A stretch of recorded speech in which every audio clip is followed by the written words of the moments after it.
ভাই মাগি নিয়ে ধরা খেয়েছেন, ভিডিও আছে, আল্লাহর রাস্তায় মাপ চান, আমরা মাফ করে দেব। এনে কেউ বাইতুল মোকাররমের ইমামতির জন্য দিতে আসে নাই, কি বলে ভাইবা দিতে আসে নাই, আমরা মাফ করে দেবো। আপনি পলিটিক্স করেন, আপনাদের মোটামুটি সব কটারই আলুর দোষ আছে, এটা আর লজ্জার কিছু নাই। ভাই বললেন সবারই আছে, ভিডিও কিন্তু সবারই আছে, সবাই মিলে একসাথে বলেন যে ভাই আমাদের টুনটুনির ছবি রয়ের কাছে আছে, বাবা তোমরা যদি ভবিষ্যতে দেখো আমাদের মাফ করে দিও, আমরা সবাই মাফ করে দিব। কারণ এই বুড়া শালা যেই কটা আছে সব শালারই আলুর দোষ, এই সব শালার সব কটারই ভিডিও আছে। সো এই শালাদের দিয়ে আর কোনো কাজ হবে না। আপনাদের কিন্তু এই আলুর দোষ এর কারণে কিন্তু আমরা পুরো দেশের মানুষ সাফার করব।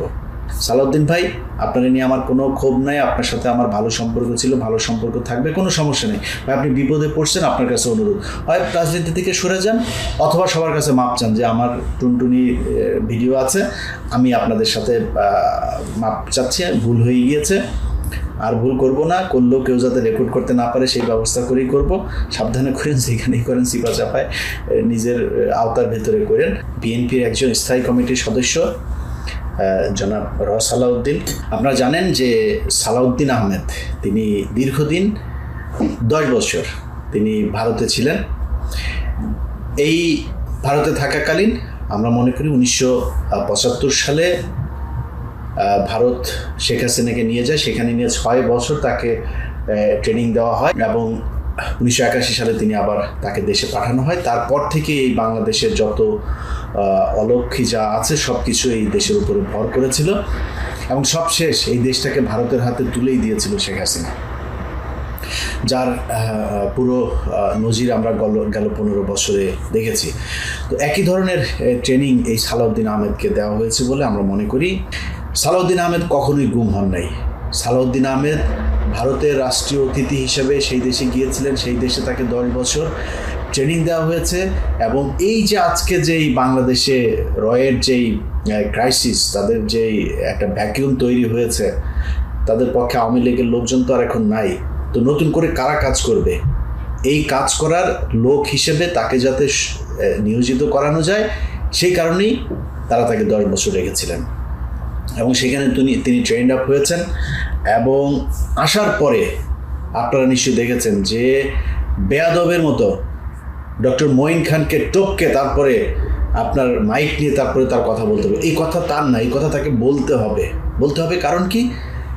এর কারণ তিনি যেই দিন উত্তরার যে বাসা থেকে তিনি আটক হয়েছিলেন সেই বাসাতে তিনি এক নারীকে নিয়েছিলেন এবং ওই নারী সহ এই আইনশৃঙ্খলা বাহিনী তাকে ধরার পরে হতে পারে আমাকে যিনি এই বিষয়টা বলেছেন তিনি যেহেতু নিশ্চিত করেন নাই, বাট হতে পারে সেই মেয়েই হয়তো তাদের ট্র্যাপ, সেই মেয়েকে দিয়েই তার অবস্থান নিশ্চিত করা হয়েছে এবং সেখান থেকে তাকে ধরা হয়েছে। ধরার পরে সেগুলো ভিডিও করা হয়েছে এবং এখন সালাউদ্দিন যা বলছেন সব কিছু তাদের শিখিয়ে দেওয়া, এটার বাইরে তার যাওয়ার কোনো সুযোগ নাই। কারণ তাদের কাছে সেই মেয়ের তার সাথে সব ভিডিও সব কিছু তাদের হাতে আছে, সে চাইলেও এখান থেকে বের হইতে পারবে না। আচ্ছা, এখন এটা আপনাদের সামনে আমার কোনো প্রমাণ নেই, আপনাদের বিশ্বাস করারও দরকার নাই। সালাউদ্দিন আহমেদ প্রথমে এটা নিয়ে কোনো দ্বিমত নাই, আইনশৃঙ্খলা বাহিনী বলেন, যারাই তাকে তুলে নিয়ে গেছে, তার পরিবার, তিনি, গণমাধ্যম, সব জায়গাতে আমরা একটা জিনিস শুনেছি, তিনি উত্তরের একটা বাসা থেকে আটক হয়েছিলেন। কারা আটক করেছে সালাউদ্দিন আহমেদকে? 12-14 ঘন্টা জার্নি, তারা কি কোনো কথা বলেছিল আপনার সঙ্গে নিয়ে আসার সময় গাড়িতে করে? এগুলো আমার সব চোখ কান বন্ধ ছিল, আমি জানি না। আচ্ছা, এটা খুবই যৌক্তিক একটা বিষয় যে ওনার যেহেতু চোখ হাত পা সব বাঁধা ছিল, যে কারণে উনি দেখেন নাই যে কারা তুলে নিয়ে গিয়েছিল, যেহেতু তারা পরিচয় দেন নাই। এবার চলেন আমরা গণমাধ্যম ওই সময় কি বলেছিল। তার পরিবারের বরাত দিয়ে গণমাধ্যমকে জানানো হয়েছিল যে তাকে ডিবি পরিচয় দিয়ে ডিবির লোকজন তুলে নিয়ে গিয়েছে। শুনি আমরা সেই নিউজের ক্লিপটা। 2015 সালের 10ই মার্চ উত্তরার এক আত্মীয়র বাসায় অবস্থান করার সময় ডিবি পরিচয়ে সালাউদ্দিন আহমেদকে তুলে নেয়ার অভিযোগ করেছিলেন তার পরিবার। ওই বছরের মে মাসে ভারতের মেঘালয়ের শ্রীলং থেকে স্থানীয় পুলিশ সালাউদ্দিন আহমেদকে উদ্ধার করে। আচ্ছা, এখন ধরেন সালাউদ্দিন আহমেদ যেদিন ধরা পড়েন ওই ধরা পড়ার পর থেকে আজকে পর্যন্ত, একদম যখন আপনি ভিডিও দেখছেন ততদিন পর্যন্ত বাংলাদেশের কোনো সংস্থা কিন্তু এখন পর্যন্ত স্বীকার করে নাই যে কারা নিয়ে গিয়েছে। বাট তিনি ভারতে গিয়েছেন, ভারতে তাকে ফেলে দিয়ে আসা হয়েছে শিলংয়ে। সো আমরা, এটা তো খুবই স্বাভাবিক যে ভারতীয় বাহিনী এটার সাথে জড়িত ছিল, কিন্তু বাংলাদেশের কোনো সংস্থা কিন্তু দেখা করেন নাই। তার মানে সালাউদ্দিন আহমেদ, তাকে ধরার আগেই সালাউদ্দিন আহমেদ জানতেন যে তাকে ডিবি পরিচয় ধরা হয়েছে, কারণ সালাউদ্দিন আহমেদকে নিয়ে যাওয়ার পরে তো আর কেউ স্বীকার করে নাই। সো তার পরিবার জানলো কোথেকে? তার মানে তার পরিবার ওই ধরার সময় তারা পরিচয় দিয়েছিল যে আমরা ডিবি থেকে এসেছি। সালাউদ্দিন আহমেদ বলেছেন তিনি, তার চোখ কান খোলা ছিল, বাধা ছিল, তিনি দেখেন নাই কারা ধরে নিয়ে গেছেন। আপনাকে তো বাড়িতে থাকতেই তারা পরিচয় দিয়েছে ডিবি, তিনি সেটা অস্বীকার করেছেন। কেন অস্বীকার করেছেন? আরও কত কিছু অস্বীকার করেছেন, সেটা ভিডিওতে দেখবেন। আমরা যারাই আটক করুক, এখান থেকে নিয়ে গেল। নিয়ে যাওয়ার পরে কি হয়েছে? সালাউদ্দিন আহমেদকে একটা ভিডিওতে এক সাংবাদিক জিজ্ঞেস করেছিলেন, এরপরে কি হলো, সালাউদ্দিন আহমেদ কি বলে শোনেন। ভারতে যাওয়ার বৈধ কোনো কাগজ দেখাতে পারেনি বিএনপির এই নেতা। পুলিশকে জানান ঢাকার উত্তরা থেকে অপহৃত হওয়ার পর তার আর কোনো কিছু মনে নেই। আচ্ছা, উত্তরা থেকে ওনারে ধরলো, এরপরে আর ওনার কিছু মনে নাই। আমরা এটা বিশ্বাস করি, উনি যেহেতু বলেছেন বিশ্বাস করি। এবার চলেন অন্য আরো গণমাধ্যমে উনি কি বলেছেন সেটা শুনি। কিছু আইনশৃঙ্খলা বাহিনীর পরিচয়ে সশস্ত্র লোক সাদা পোশাকে আমাকে তুলে নিয়ে যায়, চোখ বেঁধে হাত বেঁধে, এবং এমন একটা জায়গায় রাখে যেটার কক্ষের বর্ণনা আমি তো হবে, যার এক পাশে একটা নালার মতো ছিল, পানির ট্যাপ ছিল, একটা ছিদ্র ছিল যাতে প্রকৃতির ডাকে সাড়া দেওয়া যায়। রুফে একটা হাই পাওয়ার ভাল্ব, লোহার দরজা, নিচে খাদ্যদ্রব্য দেওয়ার জন্য একটা জায়গা একটু ফাঁকা ছিল। আচ্ছা দেখেন, কিছুক্ষণ আগে সে বললো সে কিছুই জানে না, কিছুই মনে নাই, উত্তর থেকে ধরা পড়ে আর কিছুই তার মনে নাই, বলতে পারবে না। আবার এদের কাছে বলছে যে তাকে কিভাবে কত ঘন্টা চালিয়ে গাড়ি চালিয়ে নিয়ে গেল সব তিনি জানেন।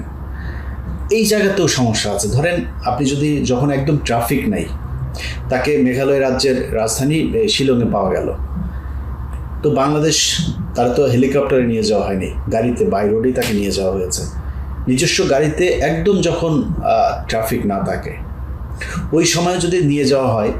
ঢাকা থেকে তার, যেহেতু পরিবার বলেছে ডিবি ধরেছেন, ঢাকায় ছিলেন, ঢাকা থেকে যদি আপনি সিলেট সীমান্ত পর্যন্ত যান, তাহলে আপনার কয় ঘন্টা, 3 ঘন্টা 4 ঘন্টায় আপনার যাওয়া সম্ভব? তারপরে এটা আমরা খুবই মানে বড় বিষয় নিয়ে আলোচনা করার, আমরা এইটুকু মেনে নিলাম, নিয়ে যাওয়া হলো। মূল খেলা হচ্ছে নিয়ে যাওয়ার পরে তাকে ভারতে, তিনাকে নিয়ে যাওয়া হলো, তিনি সীমান্তের ওই পার থেকে গাড়ি একটা ওই পারে আবার রেডি, ওই পারে থেকে নিয়ে গেল, নিয়ে যাওয়ার পরে তাকে ফেললো।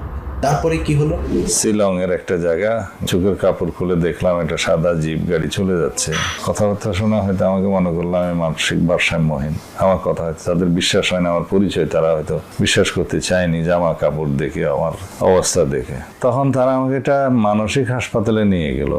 আচ্ছা, এইটা হচ্ছে যে কোনো একটা গণমাধ্যমকে দেয়া বক্তব্য যে তিনাকে সেখানে নিয়ে যাওয়া হয়, নিয়ে যাওয়ার পরে তাকে উদ্ভ্রান্তর মতো লাগছিল এবং লোকজন তাকে, তিনি তার পরিচয় দেওয়ার পরে লোকজন তার পোশাক আচার আচরণ দেখে খুবই স্বাভাবিক, এখান থেকে টেনে হেসে নিয়ে যাওয়া হয়েছে, বর্ডার দিয়ে আবার কাঁটাতার পার হয়ে অনেক দূর হেঁটে হেঁটে তিনি গিয়েছেন, গিয়ে তারপরে লোকজন তারে দেখে চিনতে পারেন নাই,